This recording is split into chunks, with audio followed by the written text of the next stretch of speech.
நம்ம ஐயனார் துணை சீரியல்ல சேரன் ஒரு வழியா பல்லவன்ட்ட பேசிட்டாரு. பல்லவன் காலேஜ்ல வாங்கின மெடல் எல்லாம் பார்த்து சேரனுக்கு பயங்கர சந்தோஷமா இருக்கு. எல்லாரையும் கூப்பிட்டு ஸ்டேஜ்ல மெடல் போட்டது எல்லாருமே பயங்கர சந்தோஷப்படுறாங்க. சோழன் பல்லவன் கிட்ட, டேய் பல்லவா, நான் காலேஜ் எல்லாம் போனதே இல்லடா, நான் காலேஜ் மேடையில ஏத்தி இன்னைக்கு எனக்கு மெடல் எல்லாம் போட்டு விட்டடா, ரொம்ப சந்தோஷம்டா பல்லவான்னு பல்லவனை பயங்கரமா ஹக் பண்றாரு சோழன். ஆமா பல்லவா, நீ பண்ணது ரொம்ப பெரிய விஷயம், ஸ்டேஜ்ல பயங்கரமா பேசின, சேரனை பத்தி பேசின பத்தியா, அது சூப்பரா இருந்துச்சு, எனக்கும் மெடல்லாம் மாட்டி விட்டு என்னை அம்மா ஸ்தானம்னு சொன்னது பல்லவா, எனக்கு ரொம்ப சந்தோஷமா இருந்தது, நீ இன்னும் நிறைய சாதிக்கணும் பல்லவா அப்படின்னு சொல்லி நிலா சொல்றாங்க. பாண்டியனும், டே பல்லவா கலக்கிட்ட போ அப்படின்னு சொல்லி பாண்டியனும் சொல்றாரு. சேரனுக்கு அனீஷ் கிட்ட இருந்து சைட்ல இருந்து போன் வருது. சொல்லு அனீஷ் அப்படின்னு சேரன் கேக்குறாரு. ஐயோ, ஊர்ல இருந்து போன் பண்ணிட்டே இருக்காங்க, சந்தாவை ஊருக்கு அழைச்சிட்டு சொல்லி ரொம்ப டார்ச்சர் பண்றாங்க, என்னால சமாளிக்கவே முடியல பையா. அதோட முக்கியமான விஷயம் என்னன்னா, எங்க மாமா இன்னும் ஊருக்கு போகலையாம் பையா, இங்கதான் இருக்காராம், கண்டிப்பா சந்தாவை அழைச்சிட்டு தான் ஊருக்கு போவேன்னு சொல்லி இங்கே இருக்காராம், நான் எங்க இருக்கேன்னு தெரியாம தான் சுத்திட்டு இருக்காராம். இப்ப என்ன பண்றதுன்னே தெரியல பையா, எனக்கு ஒண்ணுமே புரியல, உடனே சந்தாவை கல்யாணம் பண்ணிக்கங்க பையா,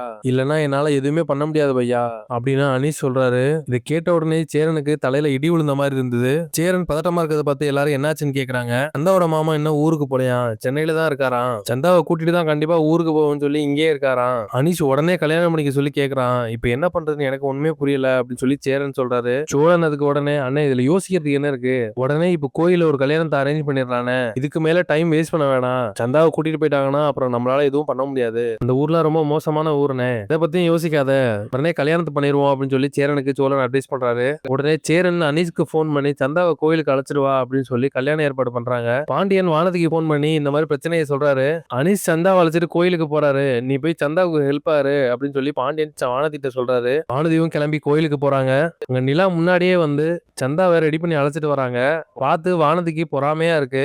அவசர அவசரமா சேரனுக்கு கல்யாண ஏற்பாடுலாம் நடந்துகிட்டு இருக்கு. சேரனோட முறை பொண்ணு கார்த்திகா, அவங்க அம்மா, பெரியப்பா எல்லாரையும் கல்யாணத்துக்கு வர சொல்றாங்க.